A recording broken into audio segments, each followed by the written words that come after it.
What is up, y'all? Welcome to the show. Thank you for joining us. We, of course, are the Alternates. I am your host, Brian Cullen, and with me is everyone's favorite candidate for the head coaching job for the Los Angeles Lakers, Clayton Stevens. Clayton, good to see you, buddy. Good to see you. Before we jump into what we think we have is a very great show, I want to take a quick second to ask you all to subscribe to the show on YouTube and wherever you get your podcasts. Go ahead and like the video, drop us a comment, leave us a rating and review, and most importantly, share the show. It helps people just like you, all the other alts, find us and help us continue to grow this thing. If you want to get a hold of us, you can do so by emailing us, thealternateshoop@gmail.com. Go ahead, open up TikTok. I know you got it. We're all on it. And give the show a follow at The Alternates NBA. Clayton, how the hell are you? I'm great. I had a pretty exciting weekend. I'm not going to lie to you. I was at the Drag Con all weekend here in LA. Ooh, okay. I was working, so shout out to all my alts out there who were at the Drag Con having a blast. Very it was cool. fun. Had a really good time. Had to catch up on the games at night, which was fun. It was kind of fun watching the games with a already knowing the result. It was interesting to watch it from that perspective. Yeah. But I'm caught up. It was a great sports weekend as well. Yeah. But shout out to all my drag queens out there. I had a blast with them. Absolutely. I love that. That sounds like a ton of fun. How are you doing? I'm good. I was locked in all weekend. Loved it. Couldn't have asked for more. Yeah, that's all I'll say for now. Okay, but yeah. the basketball gods have been very kind to us lately. Yes, they have. Let's do it. Let's jump in. I can't hold it back anymore. Let's get into headliners. So the semifinals are over. Yep. They are officially done. We have 4 teams advance into the conference finals. 4 teams eliminated. Their seasons are over. Now, we've been doing stud, dud, flood here in the postseason, and we've kind of been basing it off of specific series or specific games and kind of picking them. What I want to do now that it's over, bit of a retrospective here, let's look at the 8 teams that just played in the semifinals.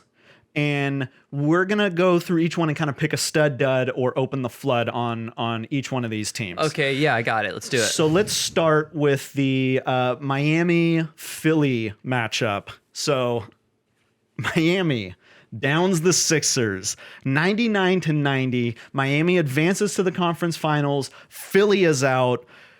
Let's start with Miami. Stud, dud, or flood? You know, they're somewhere between a stud and dud. I'm going to call them a stud, or I'm going to call them a dud, actually. Stud. Stidud. I'm going to call them a dud only because I didn't see a ton from them. But what I really want to talk about is the Philadelphia 76ers. Okay. Who were an absolute dud. It was disgusting, honestly.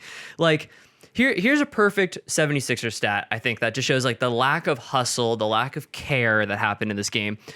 They only shot 7 free throws in this game. They have James Harden and Joel Embiid on their team. Yeah, we were seeing Joel Embiid in the regular season get to the line 20 times in a game. That's their whole thing, is that they have these 2 guys to get to the free throw line. They only got up 7 free throws in this game. Obviously, they did have a tough injury in this game early on. Danny Green goes down with an ACL injury. We are concerned for Danny. I hope he gets better, all of that stuff. We'll see moving forward for him. But look, dude, James Harden. Was that a dirty play by Embiid? on his own guy. Yeah. Get out of here. No, Danny Green's been one of their best clutch performers, hey, solid. honestly. Yeah. So they really missed him in this game. But look, dude, James Harden goes 4 for 9 from the field. I mean, what are we talking about? Like, Jimmy, okay, like I said, I wasn't that impressed with the Heat, but at least Jimmy Butler had, yes, an inefficient 32 points, but at least he got up 29 shots. It's what you ask your stars to do. Yeah. I will live and die by you. I don't care if sometimes you can't make a shot. It happens. Sometimes you have an off game. Totally. That's okay. What I can't accept is just not getting shots up. It was such a dud from the Sixers. It just felt like since the middle of this series, Joel Embiid, maybe the injury, the mask, all this stuff, he just felt kind of over it. James Harden was, I guess, the classic James Harden that we've always seen in the playoffs now. Big game James Harden just kind of sucks, going all the way back to Arizona. I mean, I hate to say it because he's such a great player, but it's true. They suck. Yeah. They suck. I'm calling it a dud flood because I would like to try to find some spin for Philly. Like what is a positive going forward? What can you take out of this? How do you feel, going into the next season? I am truly struggling to find that right now. You brought it up. It's James Harden. They made this huge trade in the regular season. They bring in James Harden. They get past the Ben Simmons drama, all of that stuff. And like you said, he went 4 of 9. This is an elimination game. He's supposed to be maybe your second player, really kind of supposed to be your 1A or 1B guy. At least your setup guy. And he attempted 9 shots. Look, he got, I think, 9 or 10 assists in the game. Great. You need to score. You are James Harden. You need to put up more than 9 shots. 4 of 9 is pretty efficient. It's not like he didn't have the shot and was like, I'm okay, let me get everybody else going. He just didn't. He wasn't interested in taking shots. And there's been a lot of discussion. Is he, is this who he is? There's the narrative of playoff Harden, and there are a lot of questions around it. I think it's in stone now. I think we've got enough data. We've seen it yet again. A guy in an elimination game, not try to score points for his team. He's done it again. And the Sixers are in a weird situation now where this offseason, they have to figure out what they do. James Harden is on his 4th team. We'll call it 3 because he was really young in OKC. There was really no place for him with Durant and Westbrook there. It was, he had to go somewhere else to really bloom. He went to Houston. But even in Houston, when it was his team, what do we see? Other stars hate playing with them. It started with Dwight Howard, Chris Paul, Russell Westbrook, and we go to Durant, Kyrie. We saw Tyrese Maxey in game 2 say, "You fucking suck," and then move down the bench from him because he didn't want to sit next to him. Yeah. Embiid after the game said, "Look, we made a big trade for James Harden. We know he's not the James Harden now that he was in Houston, but he's like, that's an insane quote. That's an insane quote. That was insane. It's already creating what seems to be some locker room issues here. And that front office, they're about to spend a lot of money on James Harden. Yep. Wow, what an offseason they're about to have to face. That it's absolutely insane how this ended. I don't know what else to say. Let's move on. Yeah, I can't. Suck. Okay, so then let's get to the Warriors, Yeah. who handle business at home in game 6, defeating the Memphis Grizzlies 110-96. The Warriors move on. The Grizzlies, they're done for the season.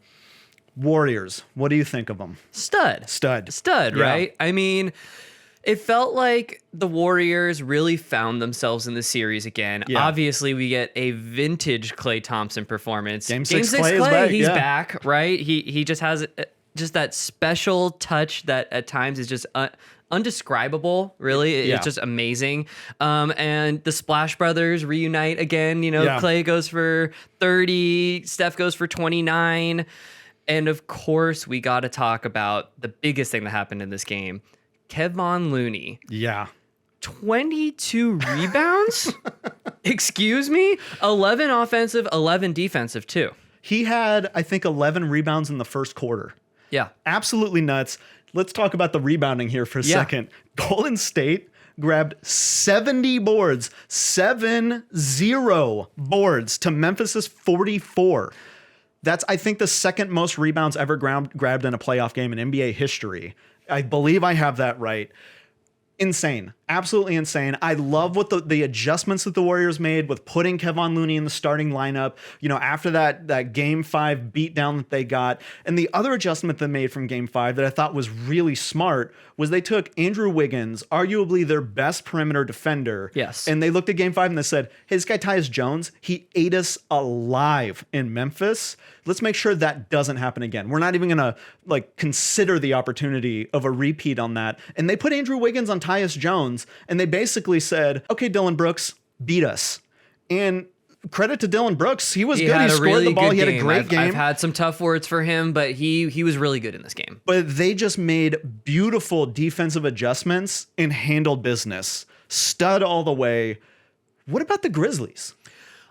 This might surprise people, but I'm also going to go stud for the Grizzlies. I agree with that. Because this was an amazing season for them. Nobody saw them going this far. Yeah. Without Ja Morant, how could you expect them to go really anywhere? We already know who Ja is. Ja, since college, has been a superstar. We all know that. We all know what the Ja Morant thing is. But we saw so much from all the other guys around him. Yeah. Jaren Jackson had showed so much improvement in these playoffs. Yes, the fouling is still an issue, but he showed plenty to show like moving forward. He's a guy you want to keep around. Bane, obviously, my God, he's a number 2. He's their, yeah. He was incredible. He played through injuries in the playoffs. He did everything you could possibly ask of them. And Tyus Jones, who you brought up, I thought he's been really great in these playoffs. Solid, yeah. He's an amazing backup point guard. They should definitely try and bring him back. He's a really good player. They have a lot of great young pieces. Zaire Williams showed a lot in these playoffs. Yeah. Like so many young guys showed a lot. And not only does that help you for like internal improvement, like we saw from these guys, how about a big trade? Who knows what can come for the Memphis Grizzlies absolutely. moving forward, right? So they are a stud. I'm really looking forward to Memphis moving forward next season to see what they can be. Taylor Jenkins showed he's a great coach. Super high on them, super happy for them for this whole season. This is not a disappointing outcome at all. Yeah, I feel like we've done it a few times where we've kind of compared this Grizzlies team to the 2014 Warriors. And it really does feel that way, where it's this kind of young team that is coming into their own. The jaw injury, obviously horrible, sucks, but you can look at this elimination as, hey, we made waves. We are confident going into the next season. We get our best player back. And you're right. They could look at, maybe we make a trade and get somebody else, or they continue on the 2014 Warriors path where they go, no, we're not going to do anything crazy big like that. We're going to continue with our guys and improve. We are young enough that there is still a ceiling that we have not reached, and we believe in it, and we're going to keep going down that path. I would love to see them do that. I agree with you. They're eliminated. Studs all the way, though. Very bright future in Memphis. Let's move on to the next one, where the Celtics are first of 2 Game 7s over the weekend. Put it on a spoon. Give me a belt and a syringe. 2 Game 7s in one day. It was the greatest thing ever. The Celtics rout the Bucks 109-81 in the Garden. They advance. The Bucks get eliminated. I'll start with the Bucks here. I'm going to give them stud. Okay. I'm going to give the Bucks stud. Interesting. I know why do you say that? Okay. They were missing their second best player, their second best scorer in Chris Middleton in the series, and they went to 7. They made it very competitive. Giannis, clearly one of the best players in the league, if not the best player in the league. So unreal in this series. Drew Holiday had incredible moments. Bobby Portis, fantastic off the bench. All of these guys stepped up. They just missed a little bit of that offensive juice. They missed Chris Middleton's length more than anything. They have guys that can shoot, but here's the thing, man. You look at Game 7, they went 4 of 33 from deep. They only made 3 threes. I think that the biggest question for the Bucks going into the offseason is, can we get a little better on the wings? Can our 2 guards, can our threes? We need to get a little more length. Wes Matthews was great defensively in this series, but he's on the second end. He's at the kind of second half of his career here. He's on the third half of his career. Yeah, honestly, he's on the is. last leg of his career, really. No. And I think that he's great to use as a spot defender, a spot shooter, but he was asked to do so much more. And guys like Pat Connaughton, they're just not big enough to shoot over long defensive wings that Boston has. So I think that is going to be the biggest question for them moving forward, and also defending the 3. Because those guys don't have the length, it's harder for them to defend the other team's wings when they do have length, like a Jaylen Brown, like a Jason Tatum, and try to make teams a little more uncomfortable on the perimeter. But I still have them as a stud. What do you have for the Celtics? Stud. We don't even have to go too far into it. They were great. They beat the team. Like we say, it's always a huge accomplishment when you don't have the best player on the floor and you win a series, right? Giannis was the best player on the floor. The Celtics, through strength and numbers type of thing, were able to get through this series. Obviously, Grant Williams, we've been talking about him all playoffs. When he plays well, he's sort of the bellwether for this team. When he plays well and he shoots well, they are really, really, really tough to beat. He goes 7 of 18 from the 3-point line in this game. 18 3-pointers in a game is just incredible. Wild. Peyton Pritchard comes in pretty limited minutes, 17 minutes, goes 4 of 6 from deep. Great. That's all you can ask for. Yeah. The Celtics are an absolute stud right now. They're playing great defense. They're getting great shooting from their guards and their wing play. Coach is pressing all the right buttons. Shout out Ime. Yeah, so yeah, they're an absolute stud. There's not really much else to say about them unless there's anything you're seeing from them that I'm not seeing. No, I mean, nothing that I haven't been seeing for months now. For months, I've been telling you. Yeah, you're right. You're right. Okay, let's move on to the last one. Yeah. Wow. The Mavs, and I'm choosing this word to be kind, destroy the Suns. 123-90 to advance to the Western Conference Finals. The Mavs move on. The Suns are out. Yes. Look, 123-90 does not reflect what this game was. It was almost a 60-point lead for the Mavs at one point in this game. Garbage time started really halfway through the third quarter. Let's start with the Mavs. Stud? Stud. Absolute stud. I mean, dude, Spencer Dinwiddie. He heard you. He did. What do you have to say to Spencer Dinwiddie right now? I want to, first of all, this is the thing. I'm giving out a bouquet every episode. This bouquet goes to Spencer Dinwiddie. Hell of a way to let us know that you watched the show and respond to what I had to say when I was completely out on him. And I still somewhat, I'll be stubborn here, still somewhat stand by that because I still believe that he doesn't necessarily make the rest of his team better. But when you come out hot like that, I mean, he was just ISO killing people. Forget anyone, take get anyone your else shot. involved. 30 points and 25 minutes off the bench for Spencer Dinwiddie. Yep. Unbelievable. Luka, 35 points in 30 minutes, hit absolutely everything. Jalen Brunson, rough in the first half, almost went back on the milk carton, and then 10 of 12 in the second half. Got Luka all the rest that Luka needed. Luka was just laughing, having fun. It was a team playing with confidence. He set the tone immediately. First bucket of the game. He goes down to the posts up DeAndre Ayton, shoots it over the top of him, gives a big smile to the crowd, exuding so much confidence out of every pore that he had. The Mavs are amazing. Yeah. It was amazing. Look, they were a confident team, and credit their defense here too. They took away the mid-range from Devin Booker. Yeah. They completely eliminated that in this series. But we talked about confidence. If you want proof of confidence, shooters always say in the NBA, free throw shooting is the loneliest place on the basketball court, and good free throw shooting, all the best say it comes down to confidence. The Mavs didn't miss a single free throw in this game. Yep. That is the nail in the coffin of showing their confidence. That's amazing. Let's talk about the Suns, though. Yeah. Flood. Flood. Phoenix is underwater. Scottsdale's underwater. All of Arizona's underwater. They are flooding out everywhere.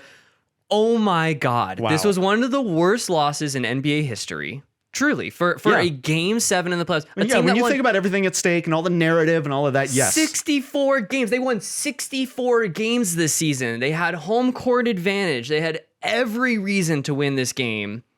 And, in the NBA. I just want to say this real quick. It was 64. Please.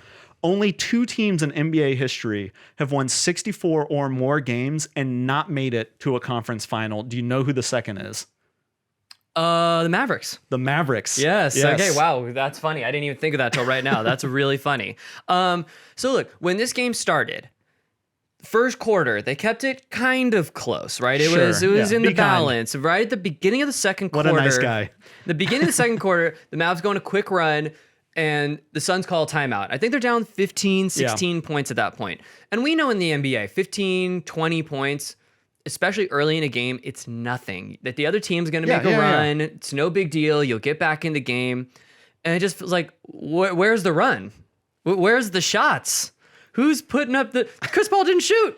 Devin Booker didn't shoot. Oh, no, they shot. They just couldn't hit anything. Look, those 2 guys in the first half combined for 3 points. Those 3 points came from the free throw line, which means one of them split the free throw line. And they didn't make a single field goal in the first half. Chris Paul, after game 2, disappeared. Speaking of the milk carton. Awful, yeah. Straight up on the milk carton. And considering his age, that milk might be cheese at this point.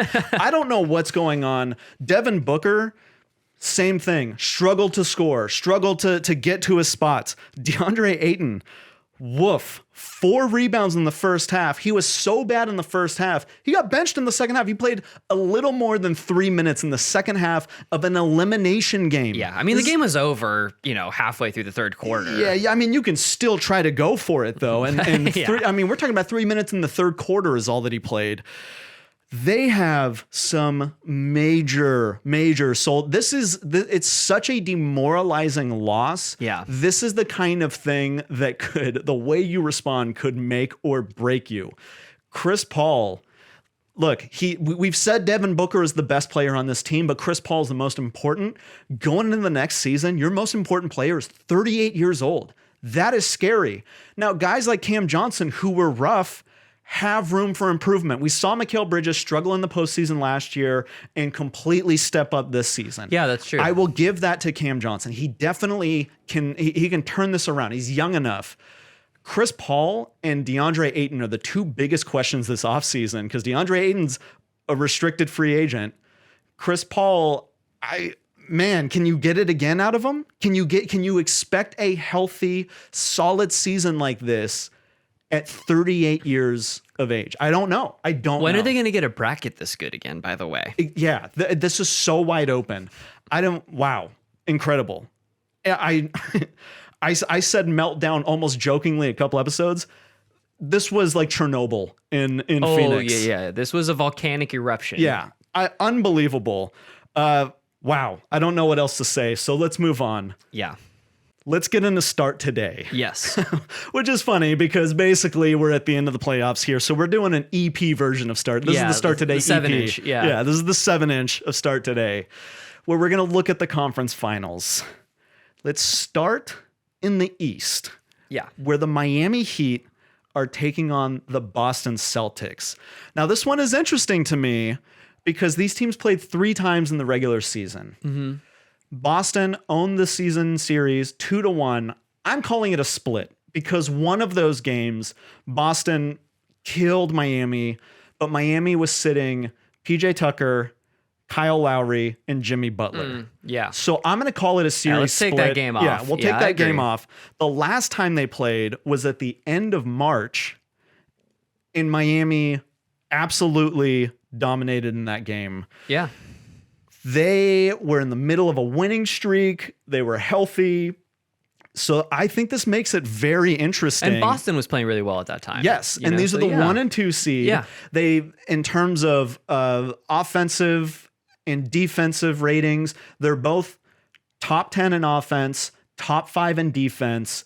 This is on paper a great matchup. This is kind of what you would hope for in a conference finals. What are you looking at in this series? What do you think about this one? I got to start with the Miami Heat here. Okay. I haven't been that impressed with the Miami Heat, honestly. And, I don't know. I can't put my finger on exactly what it is, but I can boil it down to a couple things. Number one is that I'm a big believer in Kyle Lowry. I think he's a great winner. He's done a lot, obviously won a championship, a great leader. But they've had trouble winning with him. Right? At times in the playoffs so far, which is sort of odd, sort of hard to explain. They have a really huge, as you've been talking about, over-reliance on Jimmy Butler. And as we've been saying in general, so much Max Strus, who's been really good. And shout out to Max Strus for it. But if you're relying on guys like Max Strus and Gabe Vincent to get you over the top here, I just don't love what I've seen from them. They come off as slightly mediocre team at times to me. And what I'm looking for, especially the further and further you go into the playoffs, is I want to see flashes of your ceiling. Yeah. Right? Like, I want to see that game where it's like, oh, that's the team that can get to the finals. That's the team that can win. And I just never saw it. They got here by beating lesser opponents, it feels like. Yeah. Or just teams that didn't have as good of, Sixers, we don't even need to talk about. Yeah, okay. Right? And I've been saying all season, I don't buy it. I don't. And credit to them, they got the 1 seed, but I just haven't been able to buy it based off the eye test. And then in the first round, I saw it and I go, okay, I said it on here. I believe now. I see it. They're a good team, but are they a great team? Round, yeah. It's not even that they dominated the Sixers. The Sixers fucking sucked. And that's what it came down to for me. There was nothing that I saw on the Miami side that was very convincing in terms of being a dominant team in the East. Yeah, I agree with you here. And look, the Celtics, they have shown me that ceiling at times, right? Like when guys like Grant Williams are shooting and Peyton Pritchard, and then obviously their two best players are amazing. But Jaylen Brown wasn't good in Game 6, and he was okay in 7. He was awful in 6. Yeah, he put butter on his hands before he got in that game. Every time he dribbled the ball, it went off his foot, it slipped out of his hands. It was awful, and they still managed to do it. Yeah, and they beat. Again, you always got to give credit to a team when you beat a team where you don't have the best player on the floor. Yeah. That's a huge accomplishment. Obviously, Giannis was the best player on the floor in the last series. They were able to get through them. So I am picking the Boston Celtics to beat the Miami Heat and go to the NBA Finals for the first time in quite some time. I love it. This one's fun too because if you go back to the bubble, 2020. Oh, the bubble. This was the Eastern Conference Finals. Yeah, the bubble. Yeah, yes, the bubble. The bubble. One, there's two things here that I'm very interested in. One, Kyle Lowry's availability. Hasn't practiced, probably not going to play game 1, but I know you said that they've struggled with him. The only two guys that can get their own shot right now for Miami is Jimmy Butler and Max Strus. You need Kyle Lowry's playmaking to facilitate and set everybody else up to be able to get their buckets. They do have Tyler Hero, and he was good in parts of the playoffs and then sort of shrunk back to that last season. Tyler Hero, he is their one upside piece that could really swing something. The thing that I think is interesting here, that was put in an article on NBA.com, Miami led the league in allowing their opponents to take 41.9% of their shots from 3. Uh-oh. Now, playing against Milwaukee, which allowed the second highest percentage of opponent attempts from deep, Boston attempted threes at a rate that would have ranked number 4 in the regular season. If Boston continues to hit threes the way they're hitting, I think that this could be a pretty quick series. Yeah. Yeah, no, I hear you. I will say, yes, I am picking the Boston Celtics, but I'm not counting out the Heat completely, and I don't think it's going to be like a sweep or something like that. They're a really good team. They're really well coached. Like I said, Tyler Hero, Jimmy Butler, Strus, these guys, they're really good players, and they're a good, maybe just not great team. Definitely. Okay, so Celtics in the finals. Let's go to the West. We've got the Dallas Mavericks and the Warriors. What? Wild. So these teams played 4 times in the regular season. The Mavs took this season series 3-1. They only lost 1 game to the Warriors in the regular season. Very interesting matchup here. This one is tough because Boston was an easy pick for me, but the Warriors look like they're getting healthy. They're saying Andre Iguodala might be available as early as game 2, which adds a little more kind of defensive flexibility with them. They're getting Steve Kerr back. Klay Thompson looks like he's turning a corner here. What do you think about this series? I think it's fascinating because you look at these two teams, I think they have some interesting parallels here, but sort of opposite parallels. So the Warriors start off the season super hot. They get some injuries. They sort of fall off. Yeah. The playoffs come around. It takes a little bit for them to adjust, and then they find their identity again. They're back. They're sort of peaking at the right moment. You look at Dallas this season. Started off the season a little slow. Midway through the season, they really pick up. They find their identity. The playoffs start. They really click into their identity, and they are also peaking at the right time. So I do think these are two really interesting teams going back and forth, looking at each other. There's a lot of interesting matchups, obviously. A lot of really good guards in this series. The Splash Brothers, Brunson and Luka. These are the two best small ball teams in the NBA. Yeah, that is 100% right. And I think two really interesting players to look at in this series. Jordan Poole on the Warriors and Dorian Finney-Smith on the Mavericks. Ooh, okay. Now, yes, Jordan Poole is the more talented player. He can do more, but that doesn't mean that that's going to get you the win or that you're the more efficient player, right? So if Dorian Finney-Smith can play his role the way that we've seen him do it at times in these playoffs, and Jordan Poole is inefficient like he's been the last couple of games, that could be the difference in this whole thing, right? Yeah. What do you think about from Dallas's side? Are they going to be able to play small ball the same way that they were in the last series versus the Warriors. What do you think? It's interesting. I think that they definitely are going to try for sure. Like Yeah. I think that those two small ball lineups, it's going to be an absolute bloodbath. For Dallas, to me, it really comes down to Kevon Looney on the Warriors. I get the feeling after the performance he had in Game 6, he's getting the start again, at least to start this series. He better. And what you believe in a guy like Dwight Powell, keeping up with him, trying to keep him off the glass. I know this is crazy. There might be some Boban minutes in here to see if that can mitigate it as well. I could see Boban playing a role in this series. Yeah. Which few minutes here, a few minutes there, right? Yeah. Like just some extra possessions, rebounds, and then of course, you know, he scores quick. Yeah. So a couple extra buckets here and there, whether that's on kickouts or him cleaning up the glass here and there, he definitely could play a role. Obviously, you can't have him out there for a ton of minutes versus the Warriors. Totally. But here and there, I think that is a possibility. For me, it comes down to Spencer Dinwiddie, Dorian Finney-Smith, like you said, and Jalen Brunson. Because the Warriors have Andrew Wiggins. They have Draymond Green. They potentially, we'll see what he looks like, Andre Iguodala. 3 guys that they can throw at Luka without having to worry about creating a wall, doubling him, anything like that. So if those 3 guys can hit their shots, get hot from deep, it gives them a chance in this series, because I think that the Warriors, more so than some of the other teams that Dallas have faced, have better guys that they can trust on ball one-on-one defending Luka to try to limit him as much as they can. Nobody's going to take Luka out of a game or a series, but I think that they're equipped to do a decent job at it. Who's winning the series, though? I think I'm going to surprise people here. Ooh. I'm picking the Dallas Mavericks. Wow.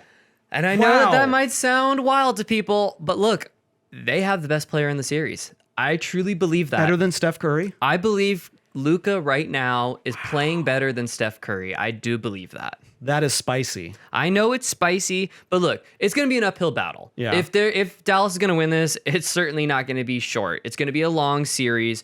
But as I pointed out in this last series with Dallas, the shorter the series becomes, the less games there are, the more that your top end talent tends to rise to the top to get you over the top. I trust Luka in a big game more than anybody in this series. I just love the way that Dallas is playing right now. I'm picking Dallas. Call me crazy. You're crazy. So let's get to the also, finals. They are at plus odds right now if anyone wants to put a little scratch on them. I think they're plus 235. Yeah, I like those odds. Yeah. All right, so let's get to the finals here.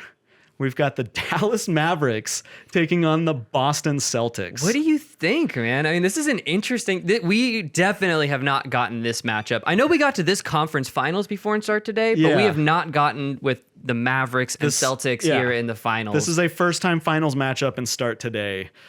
Very interesting. It's crazy that we have the Dallas Mavericks. I wouldn't have guessed this in the beginning of the season. In the finals, I'm going with the Celtics, though. I just think that the length and everything that they have that they can throw at Dallas, their shooting, it's all enough to get them over the edge. I think it's close. I think that Luka gives them fits, but there are just so many. I think the other guys, those options for Boston, are better than what Dallas has. I think the role players in Boston are better than Dallas's role players in a 7-game series that gives them the edge, giving the title to Boston. Boston wins the title. We have got to shout out that Celtics blogger who said that the trade for Derek White was one of the worst trades in Celtics history. Your team just won the NBA Finals, my guy. Are you not happy? Let's read that article. All right, let's get to our last segment here.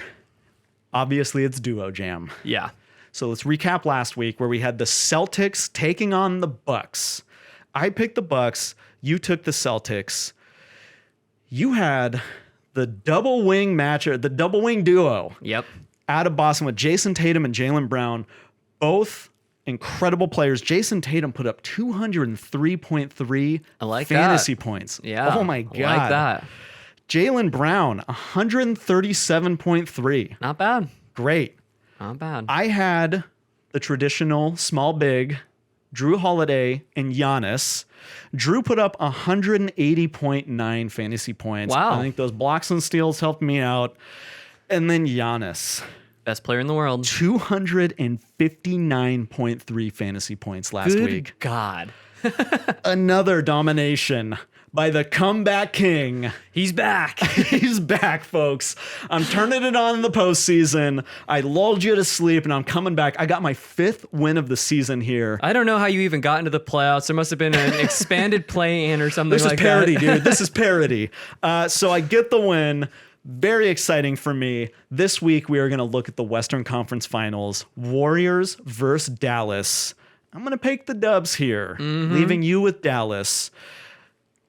Look, there are options. There are options here. Oh, yeah. I'm obviously going with Andre Iguodala to start. Of course. Give me, no. Steph Curry. It's an easy pick. Don't have to overthink it. He's good. He's great.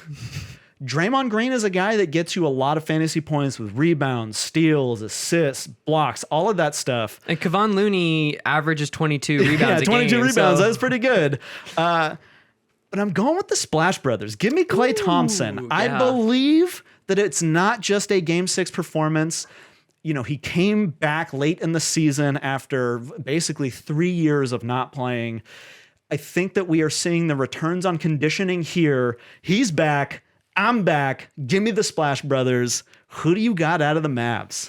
I love the Splash Brothers pick. I got to say, it's been kind of a joy to have them back, Yeah. honestly. And Klay, yes, we've seen the flashes during the season, and he finally put it together in a really important game that was really fun. Okay, I'm going with the Mavericks. So obviously, Boban and Jason Kidd. Yes, Right, easy, done. No, All right, thank you all for joining. Thank you. Okay, no, no. Look, so I got to go with Luka. Yes. He's a monster. He's one of the best players in the world. He fills up the stat sheet in every way. Easy pick. The second pick was tough for me. Yeah. It really was. Dinwiddie's been playing well at times. Finney Smith, Powell, like we said, Powell could play a big role in this Yeah. series. But I'm going with my guy. I love him. I've been caping for him all season. Jalen, big game Brunson is going to come through Love for it. me. I'm going with the backcourt. Okay. Luka and Jalen Brunson. All right, so we'll see if you can return to your former glory or if my hot streak continues. Yep. We will check back next week to see how we both do. That is going to be today's show. Thank you all so much for joining us. We really, really appreciate all the support and love that we get from all of you. Remember to subscribe. Remember to share the show. Pass it on. Get your friends and family involved in this thing. Clayton, what are we leaving everybody with today? Leaving you with a fun indie rock song today. okay. This is a buddy of mine. It's his real name, Justus Proffit. That's a real name. That is his real name. I don't buy it, Justus. He's awesome. So this is off his new Double Magic EP that he self-released online. You Very can find it on cool. Bandcamp. We'll put the link below here. Yeah. And the song is called Afraid to Die. It's the opening track. It's really, really good. Rad. I love it. Go check him out. Buy his music. Listen to it. Spread the word on that as well. Remember to be kind to yourselves. Be kind to each other. We will see you soon. Thank you so much. Thanks.